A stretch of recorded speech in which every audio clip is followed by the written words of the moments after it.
Welcome back to the Nobody Oxfordian channel. This time I want to review the painting Allegory of King Henry VIII and how it relates to our friend Edward Vere as Edward VII.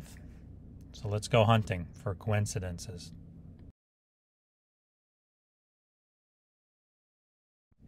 This is the first allegory of King Henry VIII's family.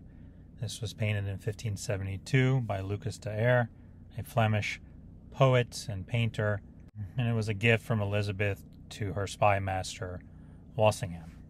I first came across this painting on a YouTube video, and I noticed that there was a poem around the edges of the painting, and I forwarded it to John Anthony, who tore it apart, and he made a video on it, and I would suggest watching it. It's fantastic. The art historians in possession of this painting do not believe the poem is original to the painting. They believe it's an 18th century edition, only because of the sharpness of the lettering, but they cannot say for sure when it was added to the painting. Now, the theme of this painting, we have Edward VIII sitting in the center, with Queen Mary, his eldest daughter, to the left, and Prince Philip, her husband, sided with the god of war Mars. They are dressed in black, and they are smaller figures than those on the right. And that draws our eye to the right side of the painting, which you have King Henry handing off the sword of England to his only son, Edward VI, kneeling next to Queen Elizabeth, the ranking monarch at the time of this painting in 1572. She is holding the hand of peace. So the theme of this painting is Queen Elizabeth brought forth peace, while Queen Mary brought forth war. And of course, each of the characters is portrayed in their youthful appearance. They were never in a room together like this at their current age in this painting.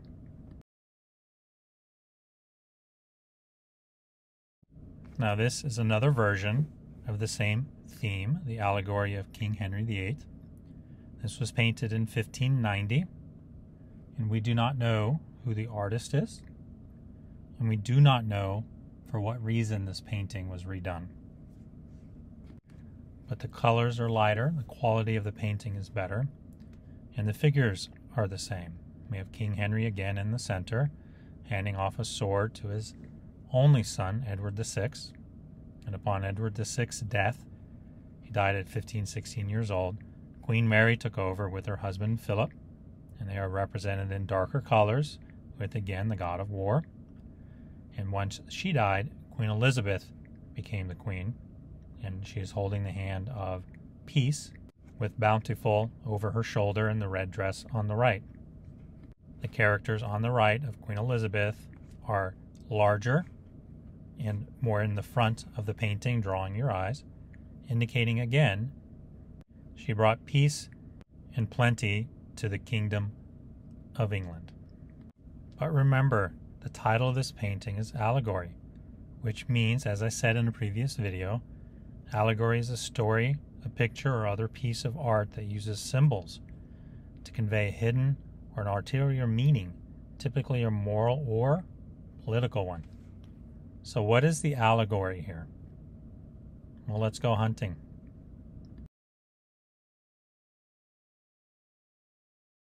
So let's recap what John Anthony has already pointed out in his previous video. If you look at where King Henry is seated, the crown above him, there's an oval shape on the tapestry.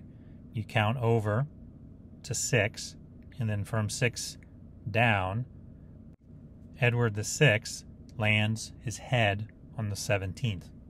Again, we know 17th for the 17th Earl of Oxford. Coincidence? If we count just from the top down, or that 6th circle, count that as 1 down, Edward's head is on 12. And 12, we know, also represents, in Latin gematria, M is mem in Hebrew, which is the 40. So we have Edward's head landing on 12 or 40. Again, must be coincidence, right? So Edward's head, Edward VI, which is what the painting is using as a current situation, the allegory The symbol here is that he is 1740. And who do we know is 1740? It's Edward de Vere. And something of interest is if we take the 6 top circles, multiply it times the 12 circles going down, we get 72. And 72, and repeat like Latin gematria, is 4 C's, and each individual C is 3 that add up to 12. So again, we have another reference to 40 here.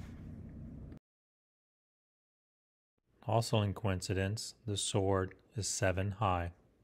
Edward the Seventh.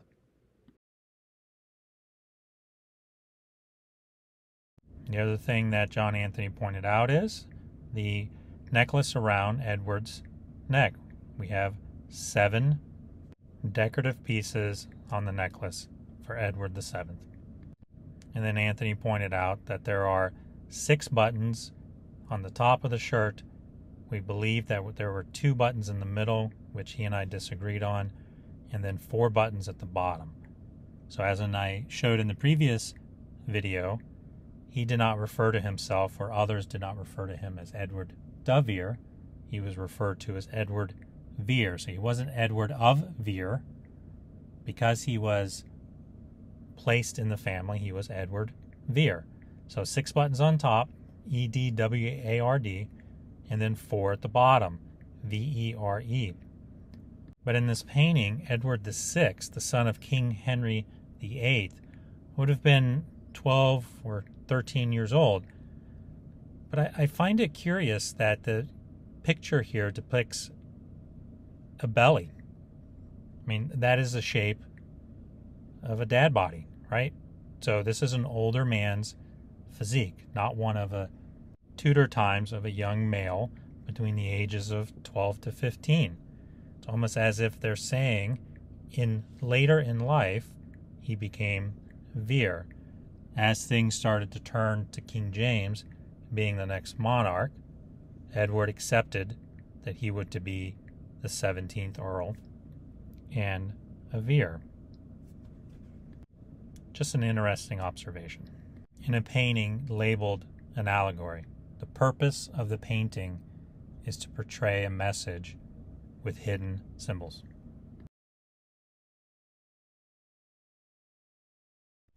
Let's focus in on this painting. Notice King Henry's fingers. He's making a 0 and a 1. Although it seems backwards, still makes out 10. And if we count his remaining 2 fingers and Edward VI's fingers, we have 7. So here on the sword, we have 10 and 7 for 17. Is this coincidence?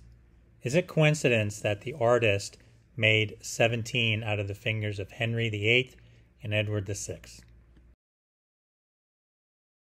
If it were coincidence, why did the artist change the position of King Henry's finger? He moved the finger farther away from those fingers, making the 0. Otherwise, had he left the finger where originally designed, from afar, it would not make out a clear, distinct 1 and 0. This is intent. And look at his pinky finger coming from behind.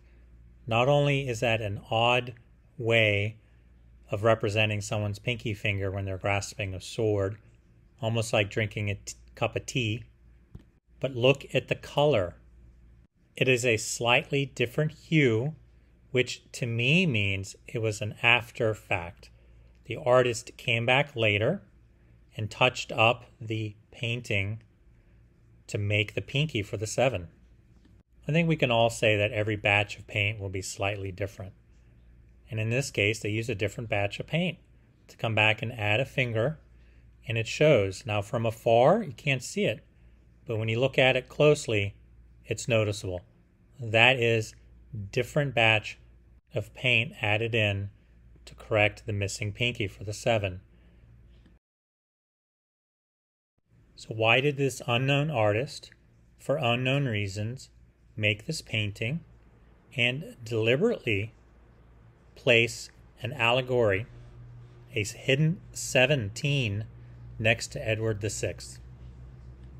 Who do we know that's 17?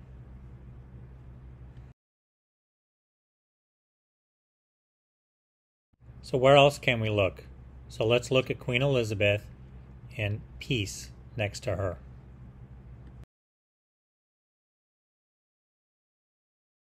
So these are higher definition photos of their fingers. So let's look at Queen Elizabeth's right hand, which is to our left, and we have 4 fingers. Personally, I think this sign, I see it in other paintings. I personally think that's a V for 20 in repeated Latin gematria, and then 3 fingers off to the side means to remove 3, which would be 17. Now, I have no way of validating that, but it's a hunch for me. But it doesn't change anything in what I'm about to talk about. Then Queen Elizabeth's left hand, or what we see on the right, is holding the hand of peace. And Queen Elizabeth has 4 fingers. And peace is also showing 4 fingers.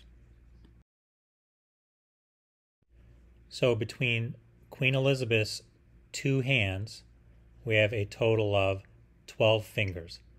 And as we know, we've said this before and you've seen it in John Anthony's videos, 12 is M and M is Mem in Hebrew, which represents 40. So in Queen Elizabeth's hands, we have the number 40. Do you think the artist painted these fingers that way, or is it coincidence? And since peace is holding the hands of Queen Elizabeth, if we take her other hand, the one that she's just holding out there, she has 5 fingers. So now, in combination of these 2 individuals, we see a total of 17 fingers. So with 2 individuals, there's a possibility of 20 fingers. But the artist has chosen to paint only 17 of those. Is that coincidence? So if we look at the glove, there are 2 dangling straps. One makes a V and one makes a U. But as we know, in Elizabethan times, V and U were exchangeable. But if we compare these 2 letters to Edward de Vere's double V abbreviation signature, his double V's look like a U and then a V.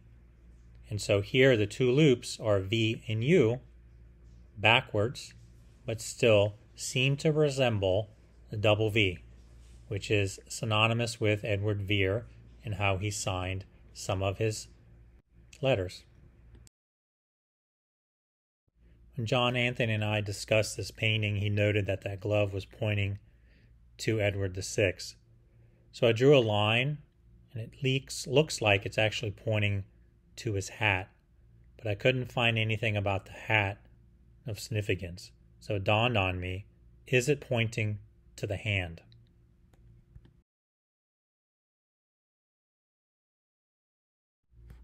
So if we look at this representation on this painting a little closer, you notice to the right of the glove is a pearl, or at least a white circle. And if we look at the hand of Edward VI, there's a similar little circle, white circle or pearl. So I drew a line between those 2 points, and it shows that the glove is pointing to Edward VI's hand.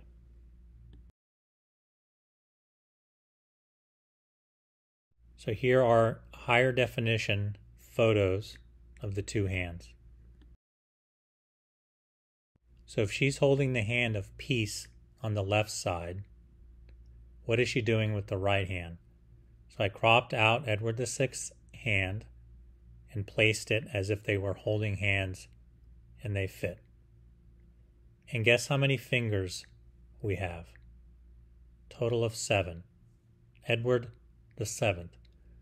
So in one sense, she's making 12 or 40 with peace, while at the same time, the artist has placed her hand with Edward VI's hand to give us 7. And 7, as we've shown in previous videos, is part of Edward Vere's signature. 7 and 40. So how many Tudor, medieval, Renaissance paintings can we crop out and put together for a coincidental hand-holding?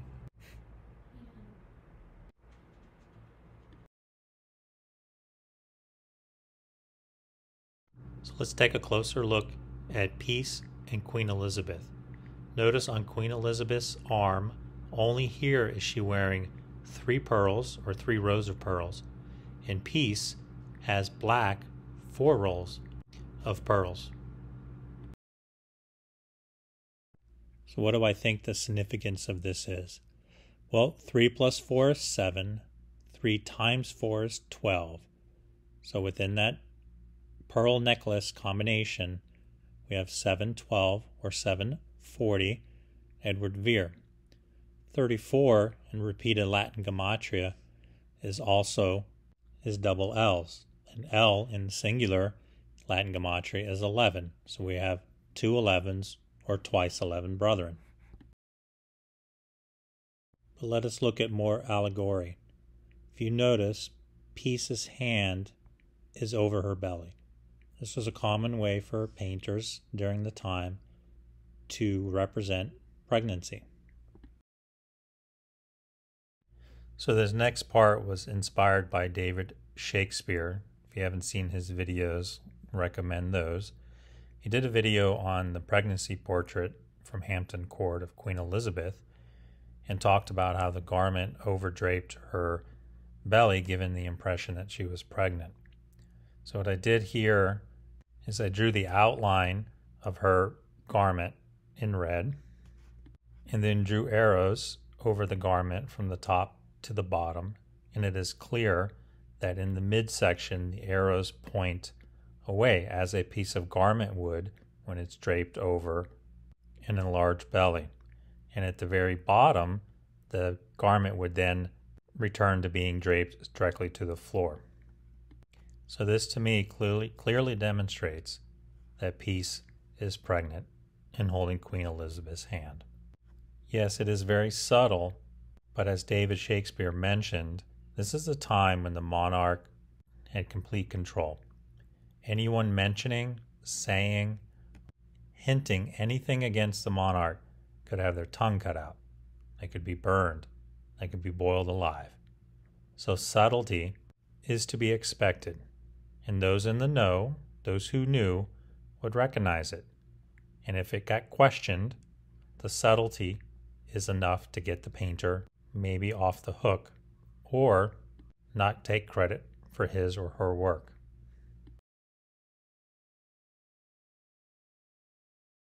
So let's review this section of the painting and bring everything together. We have Peace holding her hand above her belly, indicating pregnancy. The drape confirms this. Queen Elizabeth is holding the hand of Peace, and with the fingers indicating 40, indicating that the pregnancy is the 40th monarch. Queen Elizabeth's glove is pointing to Edward, and Edward, along with King Henry VIII, are making a symbol for 17. So the allegory here is Queen Elizabeth is pregnant with the 40th monarch. Look to the 17th Earl of Oxford for the identity.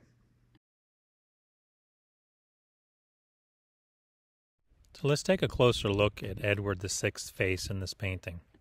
And here is a progression of paintings of Edward VI during his life. Notice as he aged, he developed what's called a long face syndrome. This means that his upper jaw grew disproportionately during his growth periods, and so the rest of his face followed. This gave him a tall forehead and a long, narrow face. He had a long nose with a slight dorsal hump, a wider ridge through the entire length of the nose. He was a redhead, and his left ear remained consistent through his life. He was always painted with a same style of hat with a white feather. I cannot find a painting which he did not wear a hat, except for the 2 allegory paintings. Of these 6 pictures, the one that he resembles the most in the allegory painting is this one. So let's compare these two.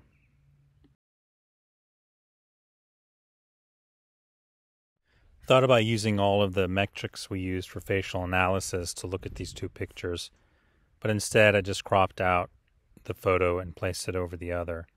Now I made size changes and aligned the eyes with the tip of the nose and the ear for orientation. And on the left, as this slowly comes in, notice how the known painting of Edward VI that matches the age appearance of the allegory painting of Edward VI, when we superimpose, the Edward VI known painting face is more narrow, and the bridge of the nose is wider. So the allegory painting of Edward VI is a wider face.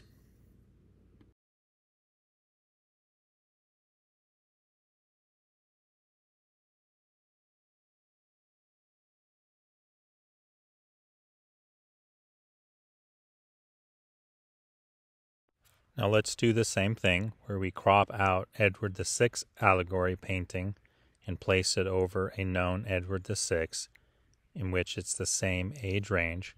We'll notice again that the Edward VI allegory face is wider, and the ears are dramatically different.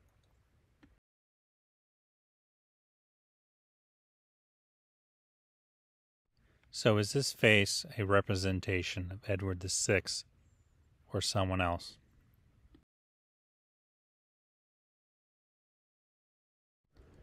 So is there any evidence of an alteration to the painting to make the face appear wider than originally intended?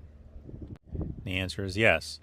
If you follow the blue line indicates where the painting was originally, because you can see on close evaluation the underlying drawing, and the black lines show where this decorative piece of the carpet tapestry goes. It can be easily seen when you view the painting closely.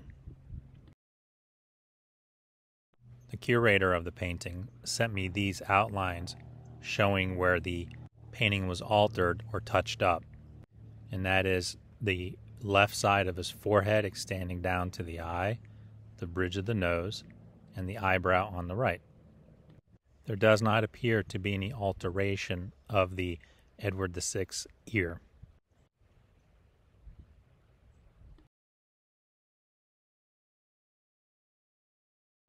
We live in a time when we have videos and photos of ourselves and our families at the ready. I mean, we have thousands of pictures of each other, right? So during this time, though, it was only paintings, and unfortunately through history, paintings were destroyed, lost to time, painted over, I'm sure, corrected. And so we have a limited number of examples to go by. But the one thing that stood out almost immediately when I first saw this painting was Edward VI's ear. It has a little notch right above the lobe. And who does this remind me of? It reminds me of Edward Vere's painting. But it's the opposite ear. So I flipped it.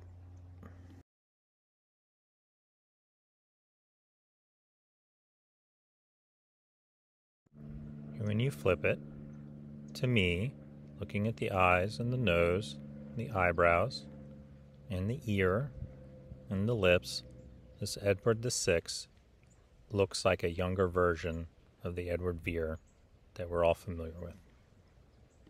Now, in this allegory painting, it is fictional in the sense that the characters of the painting were not alive at the age shown together. So the artist used existing paintings of the individuals to add to the overall concept of the allegory. So what did they use for Edward VI? The 1575 portrait of Edward de Vere painted in Paris that, again, we're all familiar with.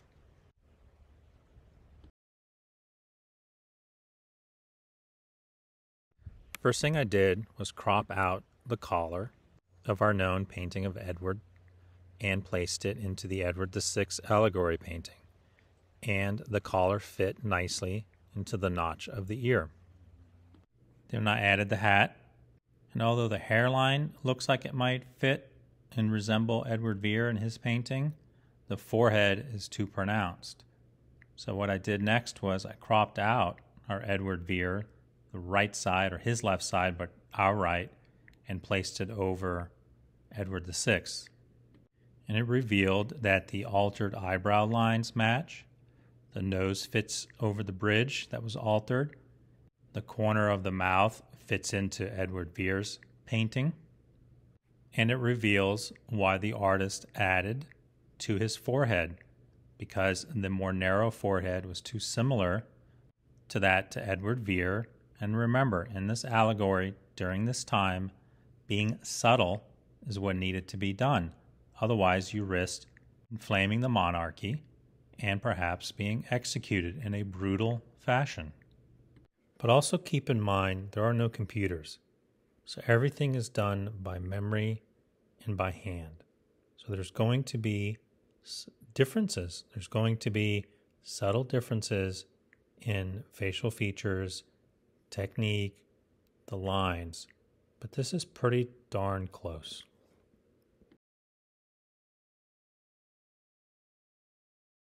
There is evidence on the painting that this similarity between Edward VI and Edward Vere was a problem. During Tudor and Stuart times, poked eyes and scratched faces were common. It was a sign of political motivation. And in the allegory, this is the only site in which both eyes are poked out.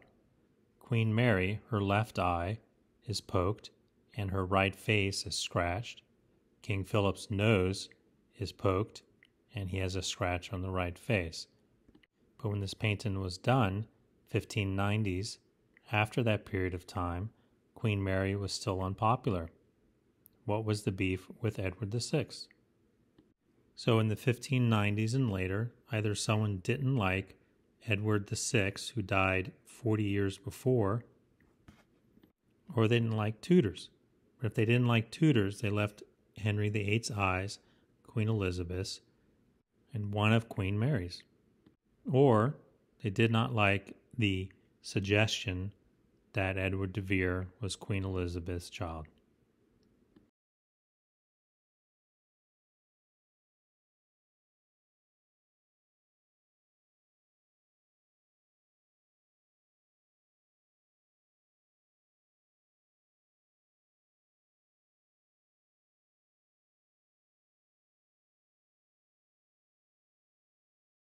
So I think now, since we know that the ear is reversed, let's reverse the entire painting.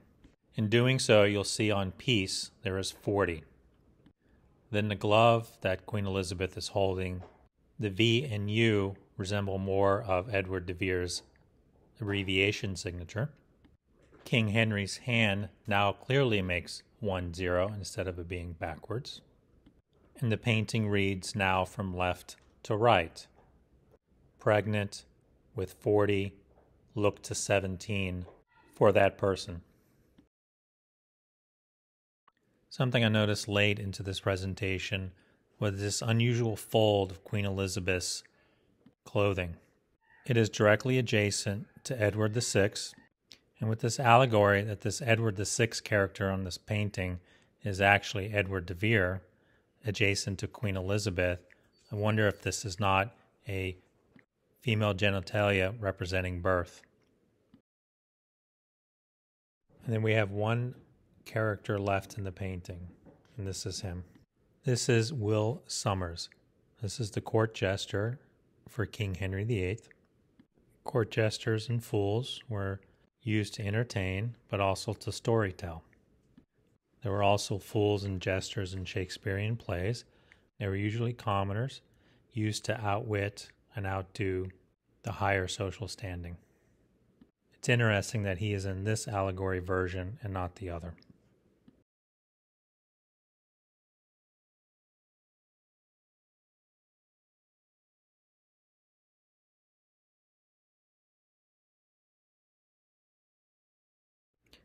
So this is the end of this video, and hopefully you'll never look at this painting the same way. Thank you for watching.